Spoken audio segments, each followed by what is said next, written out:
Assalamualaikum warahmatullahi wabarakatuh. Selamat pagi anak-anak semua. Bagaimana kondisi kalian?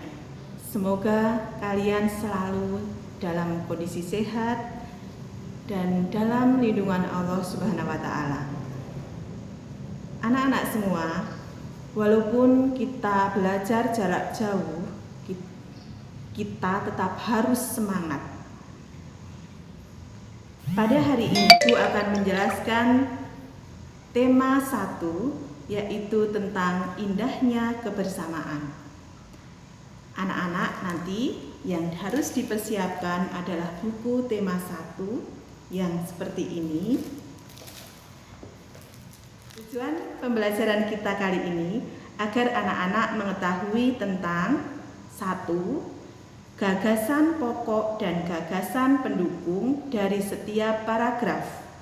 2. Bentuk-bentuk keragaman di Indonesia. 3. Cara benda menghasilkan bunyi. Apa yang dimaksud dengan gagasan pokok dan gagasan pendukung? Gagasan pokok adalah topik yang dibahas pada suatu teks. Gagasan pokok ditemukan pada kalimat utama yang terletak di bagian awal, akhir, atau awal dan akhir suatu paragraf. Gagasan pendukung adalah uraian atau informasi tambahan pada suatu bacaan.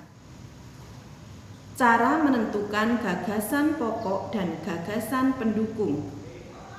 1. Bacalah teks dengan cermat. 2. Cermati kalimat pertama hingga kalimat terakhir pada setiap paragraf. 3. Temukan kalimat utama dan kalimat penjelas dalam suatu paragraf. Ibu akan memberikan contoh paragraf yang berjudul batik. Setelah membaca paragraf ini, nanti kita bisa menentukan atau menemukan kalimat utama pada paragraf tersebut. Ayo kita baca bersama-sama. Batik. Batik merupakan kain tradisional Indonesia. Batik dihasilkan dengan cara dilukis atau dicetak menggunakan malam. Malam itu adalah lilin yang dipanaskan. Kain batik berasal dari Pulau Jawa.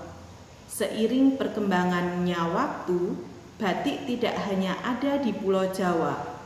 Beberapa daerah di luar Pulau Jawa juga menggunakan batik sebagai pakaian tradisional. Misalnya batik Bali. Pada paragraf tersebut, kalimat utamanya berada di awal paragraf, yaitu batik merupakan kain tradisional Indonesia. Yang kedua, kita akan menentukan gagasan pendukung atau kalimat penjelas dalam paragraf tersebut. Tadi kalimat utamanya sudah kita temukan di atas sendiri, yaitu batik merupakan kain tradisional Indonesia. Setelah kalimat tersebut, ada kalimat lanjutannya, yaitu kain batik dihasilkan dengan cara dilukis atau dicetak menggunakan malam. Kain batik berasal dari Pulau Jawa. Nah, kalimat dan seterusnya. Kalimat tersebut disebut kalimat penjelas. Sekarang kita akan mencari tentang gagasan pendukungnya. Dari cerita yang sudah kita baca tadi, kita sudah menemukan gagasan pokok. Untuk kalimat-kalimat selanjutnya merupakan gagasan pendukung. Jadi dari paragraf tersebut gagasan pendukungnya ada 3, yaitu 1. cara membuat kain batik. 2. Tempat asal kain batik. 3. Persebaran kain batik. Akan belajar tentang bentuk-bentuk keragaman di Indonesia. 1. Keragaman suku bangsa. Suku bangsa adalah sekelompok golongan yang hidup bersama di suatu tempat dan memiliki ciri-ciri budaya yang sama. Perempuan suku Bali memakai kebaya dalam kehidupan sehari-hari. Mereka membuat anyaman sebagai tempat sesajen secara bergotong royong. Berikutnya, contoh suku bangsa di Indonesia. Suku bangsa di Indonesia sangat banyak. Contohnya, 1. Di Pulau Sumatera terdapat beberapa suku. A. Suku Batak. B. Suku Minangkabau. C. Suku Aceh. 2. Pulau Jawa dan Bali. Di dalam Pulau Jawa dan Bali terdapat A. Suku Jawa. B. Suku Sunda. C. Suku Betawi. D. Suku Bali. Yang ketiga, Pulau Kalimantan. Di Pulau Kalimantan banyak suku. Contohnya suku Dayak, suku Banjar, suku Melayu. 4. Pulau Sulawesi. Pulau Sulawesi juga banyak. Contohnya suku Bugis, suku Minahasa, suku Buon. 5. Suku Kepulauan Nusa Tenggara. Suku Sasak, suku Sumba, suku Tawan. 6. Kepulauan Maluku dan Papua. Suku Tobelo, suku Dani, suku Ahmad. Yang kedua, tentang keragaman bahasa. Bahasa adalah alat komunikasi yang digunakan oleh manusia. Bahasa yang digunakan setiap suku bangsa berbeda-beda. Contoh, bahasa daerah, bahasa Batak digunakan di Sumatera Utara. Sedangkan bahasa Sunda digunakan oleh orang Jawa Barat. Bahasa Betawi digunakan oleh orang di daerah khusus ibu kota Jakarta. Contoh, kumaha damang, baak kabar. Itu adalah contoh bahasa daerah. 3. Keragaman rumah adat. Setiap provinsi di Indonesia memiliki rumah adat yang berbeda. Contohnya yang ada di slide ini adalah rumah tongkonan. Rumah tongkonan berasal dari Sulawesi Selatan.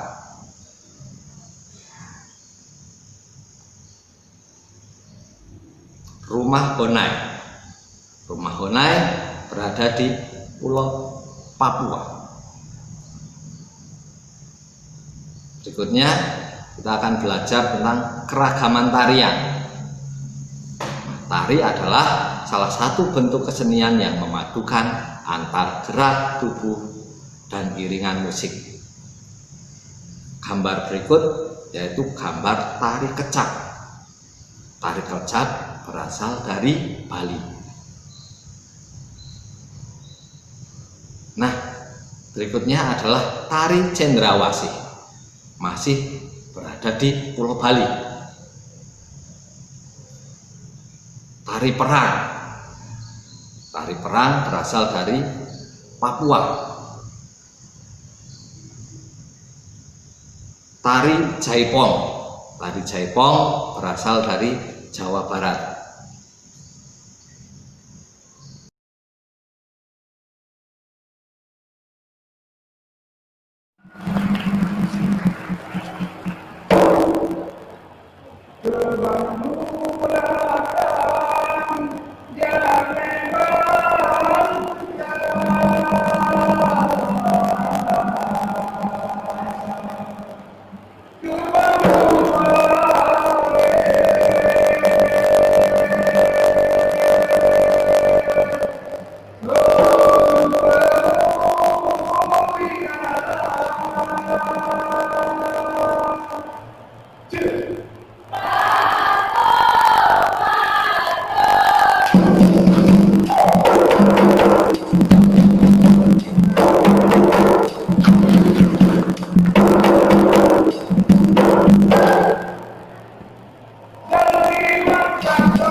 Berikutnya kita belajar lagi tentang keragaman pakaian tradisional.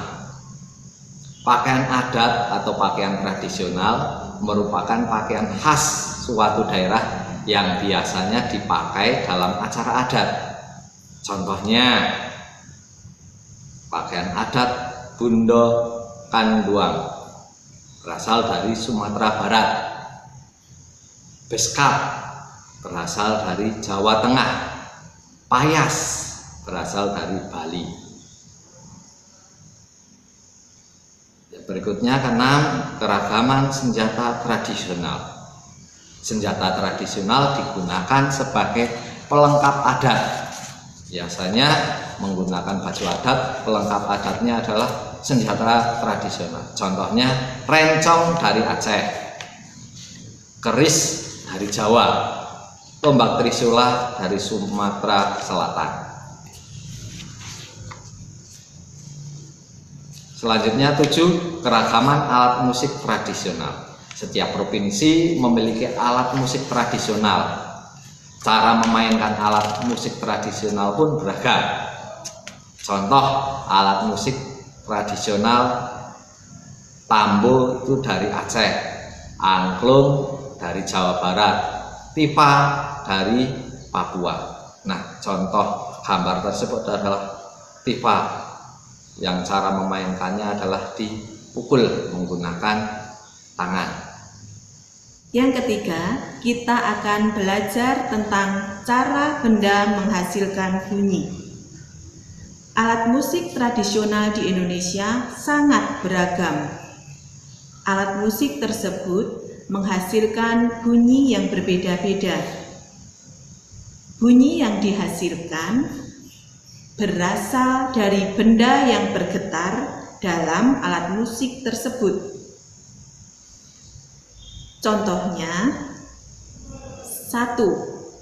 Alat musik yang dimainkan dengan cara dipukul, misalnya gong dan gendang. 2. Alat musik yang dimainkan dengan cara ditiup, misalnya terompet dan seruling. 3. Alat musik yang dimainkan dengan cara digesek, misalnya biola dan rebab. 4. Alat musik yang dimainkan dengan cara dipetik, misalnya gitar dan kecapi. 5. Alat musik yang dimainkan dengan cara digetarkan atau digoyang-goyangkan, misalnya angklung dan marakas. Kesimpulan pembelajaran hari ini: 1. Untuk menemukan gagasan pokok dan gagasan pendukung, yang pertama, kalian harus membaca teks atau paragraf dengan cermat. 2. Cermati kalimat pertama hingga kalimat terakhir pada setiap paragraf. Ketiga, temukan kalimat utama dan kalimat penjelas dalam suatu paragraf. 2. Bentuk-bentuk keragaman di Indonesia. Pertama, keragaman suku bangsa.